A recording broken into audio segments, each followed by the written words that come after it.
OFM Sport. Captains always say, "Oh, well, it's all about the team," but you played magnificently today in Belgium. I don't know. Can you separate those two things, the personal from the team happiness? It's quite a deep question, that. First of all, I loved contributing today. I felt like there was still runs out there, and I felt like we really needed to stretch the lead a little bit and be in a position where we could dictate and control and attack at the right times and have enough runs on the board to do that. So yeah, it felt like probably wasn't my most fluent innings, but it's probably one of those I had to graft out a little bit and try and get us up to a score where it kind of put the game out of reach from the Saffers and try and put a bit more time in the legs and mentally it's really tough after you've fielded for so long to then go out and bat. So I knew that if we put a little bit more time into that, gave our bowlers a bit more rest, then it would enable us to obviously go and do what we did then. It happened fairly easy in the end, but it did still feel like there was a lot of runs out there. So I think it was important that we got ahead of that.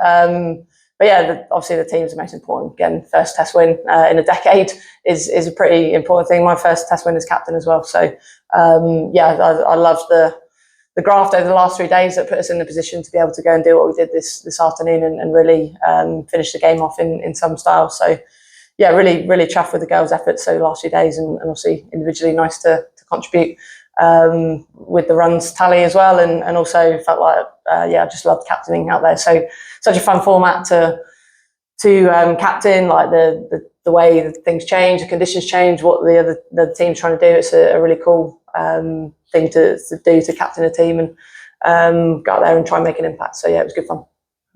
Just must be, as a captain, your team seems to have no weakness. You've got batters, you've got quicks, you've got spinners, you field well. That must take them. There doesn't seem to. Is there any part of your team where you go, okay, we're not as strong there, so we better do something else?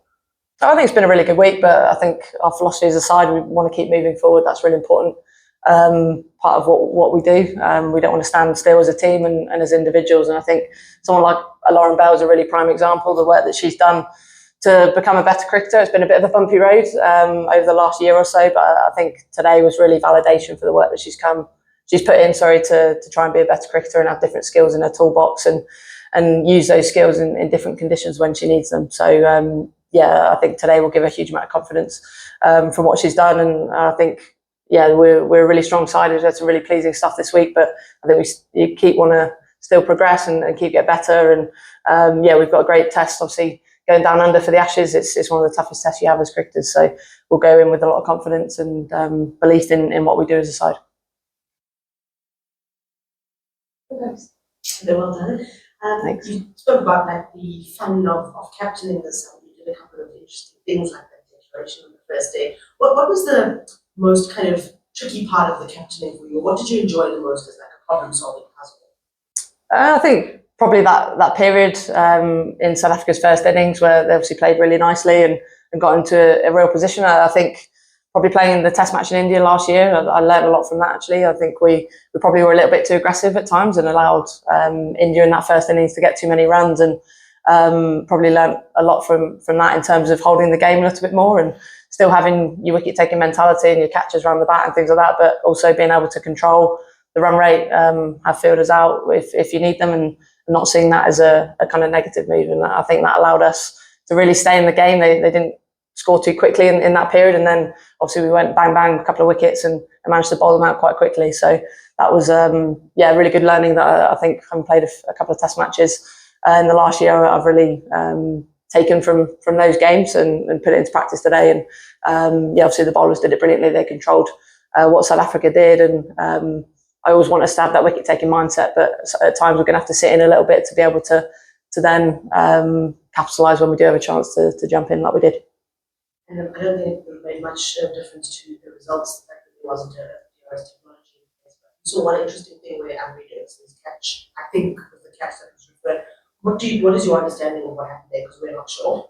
Well, we all thought she hit it, and obviously the umpire sort of delayed the decision. I don't know whether she, I guess, wasn't sure about whether the ball carried or not. It was pretty clear it did, but I think the review was around, or they're talking to each other, and then going upstairs was around whether it was a bump ball. Obviously, it was pretty clear it wasn't, but so I'm not really sure what happened there. but yeah, we were pretty confident there was an edge, and obviously that was what they were checking upstairs, whether the catch was taken. And yeah, I was really pleased because it felt like that was a real threat. And so we changed in the last couple of overs to do that, and Tammy took a good catch. So yeah, I'm not entirely sure, but yeah, obviously from a DRS point of view as well, I was pretty shocked when found out in the umpires meeting the day before that we weren't going to have it. So I think it's a real shame. You kind of come to expect it as a player, I guess, now. And I guess the reason is always money, but I think it's, particularly in Test cricket where wickets are at such a premium, it's a really important thing to have, and probably a sign of the status of this game, maybe, that we didn't have it, which is a bit frustrating. Thanks for that. Hi, Heather. Well then, nice little problem we've got with two photos, one 9 length, the other one arch pace, and especially going to Australia, that's going to be really handy. Yeah, it is. It's really cool to captain those guys. I think they both bring something different. The two Laurens, obviously, Lauren Filer just seems to make things happen, which is amazing. But there's a real temptation sometimes to want to bowl her longer because you always feel like she's going to take a wicket when she's on. But I think she's at her best when she's fresh and she bowls short, sharp spells. And I think he obviously did that today, and it always just felt like something was going to happen. She's really exciting to watch. We love it in the slips when she comes on because you always feel like we're going to take a wicket. And then obviously Lauren Bell at the other end was outstanding, the way she was able to control what she did, particularly in that second innings, and pick up the rewards for it. Was really pleasing. And that's the great thing about captaincy. I think the management of your different bowlers, when like knowing what their strengths and maybe where they might leak runs, or giving them a little bit of protection when they need it, but ultimately trying to help them as best I can to try and take wickets. And yeah, I thought our seam attack was brilliant. Rhiannon McDonald-Gay as well, special mention for her on debut. I thought she was outstanding, just so simple. Like, I'm really impressed by her temperament and her character, the way she just kind of came in and said, yep, this is what I do, I'll go and do it. Doesn't matter that it's Test match, I'm going to do it exactly how I would in any other game. And she was awesome going into that second new ball yesterday. That was a really key period where we wanted to control the game a little bit before that second new ball. And if we picked up any wickets, it was a bonus, and she did awesome to pick up two for us, some really key wickets that gave us the momentum going into the new ball to finish off their tail. So yeah, it's an exciting place to be. Obviously Kate Cross missing out as well. She's really key for us in Test matches. So it's a nice place to be, having lots of bowlers, particularly quicks, at our disposal, with obviously Australia to come as well. And just another good debut from Maya as well, so that must also be quite pleasing to have both debutants perform well in those games. Yeah, so pleasing. I think they're both very calm and clear about how they want to do things. I think probably a couple of days out, Maya was a bit unsure about how she wanted to go about it, just purely because of the unknown of not playing any multi-day cricket ever in her life, really. So for her to go out and do that and show the clarity of decision making, the simpleness that she did, it just was so simple, wasn't it, her plan? And yeah, just have the clarity of mind to bat for a long time and really make hay in that middle session in particular with Nat. I think that was a really great period for us, where we were able to capitalise on some poor bowling, I guess, and able to really put the runs on the board and score at a really good rate, and that allowed us to control the rest of the game. So yeah, kudos to her, and obviously Nat, she goes under the radar sometimes because you expect her to score runs, but a remarkable innings again from her. Thank you, guys. Any more from those in the room? How the Africans coach said an interesting thing where he thought the way South Africa unravelled out here, that their breaking point came earlier than yours would have. Is that the sense that you got, that maybe there was some sort of fatigue, or it's a Test match, it's long, it's hot, and all of that? Did you feel like we've got them here? There is a breaking point